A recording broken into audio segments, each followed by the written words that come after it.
Hello বন্ধুরা, আসসালামু আলাইকুম। কেমন আছেন সবাই? আপনাদের খুবই প্রয়োজনীয় একটি ভিডিও নিয়ে কিন্তু আপনাদের সামনে আমি মাহফুজ চলে আসলাম। তো প্রয়োজনীয় বলতে আপনি কোনটাকে বোঝাচ্ছেন? আমাদের কিন্তু দৈনন্দিন জীবনে সবকিছুই প্রয়োজন। তার ভিতরে সবচেয়ে ইম্পোর্টেন্ট যে প্রয়োজনটা সেটা হচ্ছে আপনার এনআইডি কার্ড বা ভোটার আইডি কার্ড।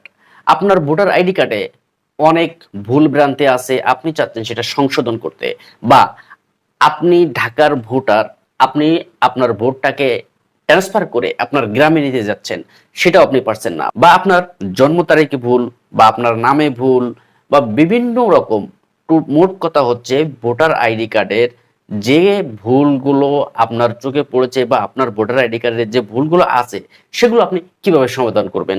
সেই ভিডিওটা নিয়েই কিন্তু আজকে আমাদের আলোচনা। তো চলুন আমরা বেশি কথা না বাড়িয়ে মূল ভিডিওতে যাই।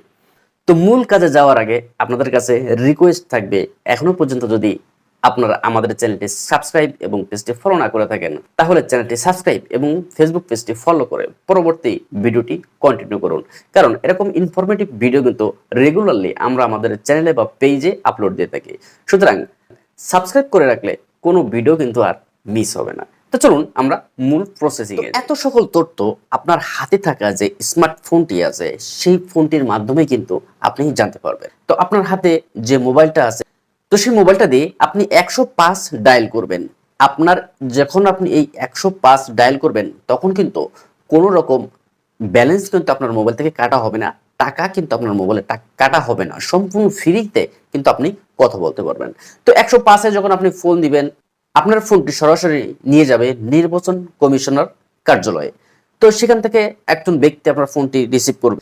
এক নম্বর বলবে আপনি যদি নতুন ভোটার হতে চান তাহলে আপনার কি কি দরকার এবং কোথায় যে আপনাকে এই নতুন ভোটার অ্যাপ্লিকেশনটা অ্যাপ্লাই করতে হবে এবং ছবিগুলো তুলতে হবে। 2 নম্বরে আপনি নতুন ভোটার হয়েছেন, কিভাবে অনলাইনে আবেদন করে আপনার ভোটার আইডি কার্ডটা ডাউনলোড করে প্রাথমিকভাবে আপনি যে কোনো কাজ করতে পারেন, সেই প্রসেসটাই কিন্তু আপনাকে 2 নাম্বার বলে দিবে। 3 নাম্বার হচ্ছে আপনার স্মার্ট কার্ডটি হয়েছে কিনা, কবে, কোথায়, কিভাবে পাবেন, এসএমএস এর মাধ্যমে আপনার সেটার অবস্থান কিন্তু তারা বলে দিবে। এবং 4 নাম্বারে সবচেয়ে মূল যে বিষয়টা, 4 নাম্বারে আপনার এনআইডি কার্ডটা আপনি হাতে পেলেন, আপনার স্মার্ট কার্ডটা আপনি হাতে পেলেন, দেখা গেল আপনার নামের বানান ভুল বা আপনার জন্ম তারিখ ভুল বা আপনার পিতামাতার নামের ভুল। তো এগুলো আপনি কিভাবে সমাধান করবেন, সংশোধন করবেন, সেটা কিন্তু আপনি যদি 4 নাম্বারে ক্লিক করেন তাহলে কিন্তু আপনাকে স্পষ্টভাবে তারা বলে দিবে এবং সেই অনুযায়ী কিন্তু আপনি আপনার এনআইডি কার্ডের ভুলটা সংশোধন করতে পারবেন। 5 নম্বরে যদি আপনি ক্লিক করেন তাহলে আপনার ভোটার আইডি কার্ডটা হারানো গেল কিংবা পুড়ে গেল বা ছিনতাই হলো, যে কোনো মাধ্যমে আপনার আইডি কার্ডটা আপনার কাছে নাই এবং আপনি খুঁজে পাচ্ছেন না, সেক্ষেত্রে আপনি কি করবেন সেটা কিন্তু এই 5 নম্বরে ক্লিক করলে আপনাকে সুস্পষ্টভাবে বলে দিবে কোন কোন প্রসেসে গেলে আপনার এই আইডি কার্ডটা আপনি আবার পুনরায় ফেরত পাবেন।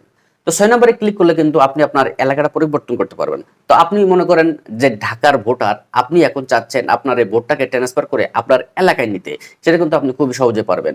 কিভাবে এই ভোটার এলাকাটা আপনি ট্রান্সফার করবেন, এই 6 নম্বরে ক্লিক করলে কিন্তু সুস্পষ্টভাবে আপনার কিন্তু দিক নির্দেশনা কিন্তু তারা দিয়ে দেবে এবং সেই প্রসেসটা ফলো করলে কিন্তু ভোটারের স্থানটা আপনি পরিবর্তন করতে পারবেন। এবং আপনি যদি 9 নম্বরে ক্লিক করেন তাহলে কিন্তু আপনাকে সরাসরি কাস্টমার ম্যানেজারের কাছে নিয়ে চলে যাবে এবং এই কাস্টমারের সঙ্গে আপনার ভোটার আইডি কার্ড নিয়ে যত প্রশ্ন আছে সবগুলো প্রশ্ন কিন্তু আপনি এই কাস্টমার ম্যানেজারের সঙ্গে করতে পারবেন এবং ম্যানেজারও কিন্তু আপনাকে সাধ্যমতো চেষ্টা করবে আপনার প্রশ্নগুলোর উত্তর দিতে। তো এভাবে চাইলে আপনি আপনার ভোটার আইডি কার্ডের স্থান বা ভোটার আইডি কার্ডের যত রকম প্রবলেম আপনার আছে সব রকম প্রবলেম কিন্তু আপনি সলভ করতে পারবেন। তো এই ছিল বন্ধুরা আমাদের আজকের ভিডিও, দেখা হবে পরবর্তীতে নতুন কোনো ভিডিও নিয়ে। ভালো থাকবেন, ততক্ষণ আল্লাহ হাফেজ।